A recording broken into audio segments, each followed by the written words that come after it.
It's American Rumor, case number 2. Every town has a rumor, every rumor has a record, and every record has a reckoning. Today, I'll tell you about the storefront in Silver Plume, Colorado, and the 2 men who vanished from it 1 year apart. Population, 200. 2 men rented the same building. Both disappeared from this town. One of them left behind a body. The other left behind a novel, with an ending that came true before he finished writing it.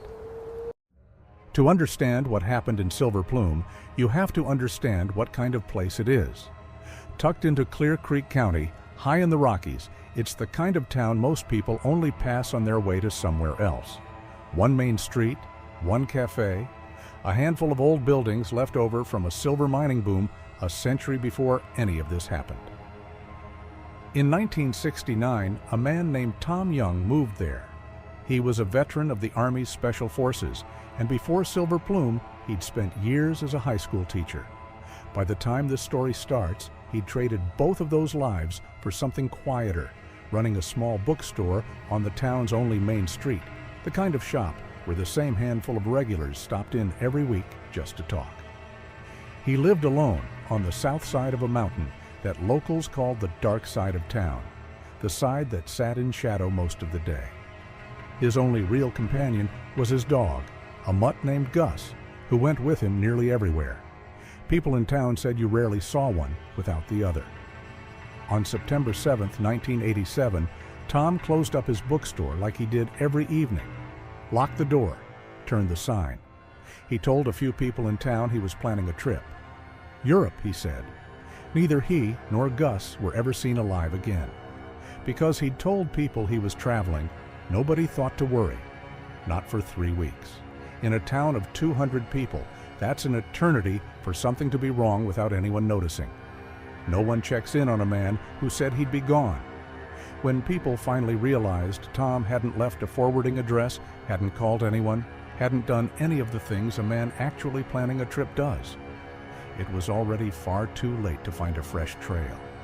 Whatever had happened to him, it had an 11-month head start. 11 months passed with no answers. No calls from Europe. No postcards. Nothing.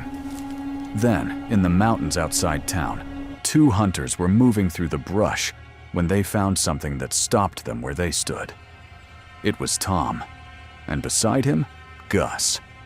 Both had died from a single gunshot wound to the head. Near the bodies, investigators found a gun, and scattered close by, the shredded remains of a green tarp, the kind of thing you'd use to cover something you didn't want found. A tarp that suggested someone had gone to the effort of concealing them, out here, far from any trail. Officially, Tom Young's death was ruled a suicide. Unofficially, almost no one in Silver Plume believed that was the whole story. Why hide a body if there was no one left to hide it from?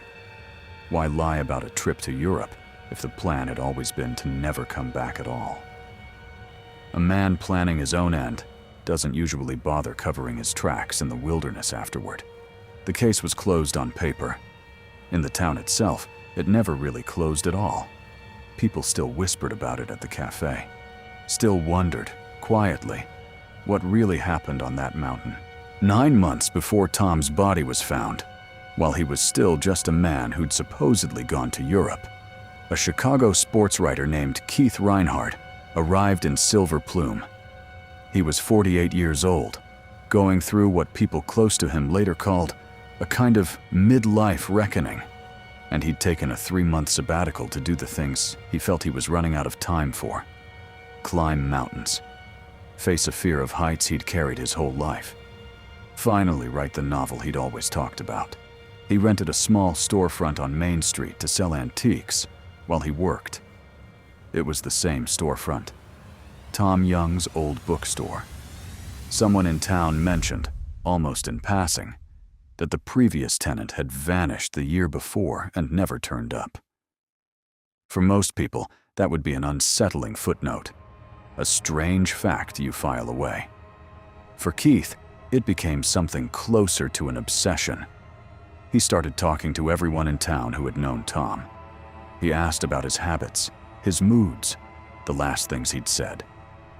He wove the disappearance directly into the plot of the novel he was supposedly writing on sabbatical, creating a main character who was part himself and part Tom Young, blended so closely that even his own family later said it became difficult to tell on the page, where one man ended and the other began. 1 week after Tom's remains were finally discovered in those mountains, Keith told people in town he was going to hike to the top of Pendleton Mountain that evening. Keith had a known, well-documented fear of heights, something everyone close to him could confirm, and he was setting out at 5 in the evening, far too late to complete what should have been a 6-hour climb before the mountain went completely dark. He never came back either.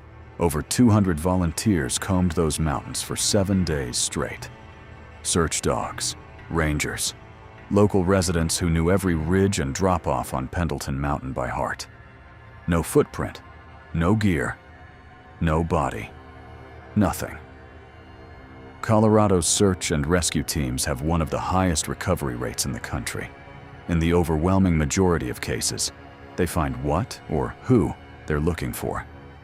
Keith Reinhard's case became one of the rare ones that never ended that way. Not a boot, not a scrap of clothing, nothing to bury. When investigators searched his apartment afterward, hoping for some clue about his state of mind, they found his unfinished manuscript sitting on the desk. The final pages he'd written, before he ever set foot on that mountain, described his main character climbing into high, remote terrain and disappearing into it completely. Never found, never explained. He had written his own ending, days before he lived it. To this day, nobody in Silver Plume agrees on what happened to Keith Reinhard. Some believe the mountain simply took him, the same way it can take any hiker who misjudges the light and the terrain. Some believe he staged his own disappearance to start a new life somewhere else. And some believe he got too close to the truth about what really happened to Tom Young, and that someone made sure he never got to write it down.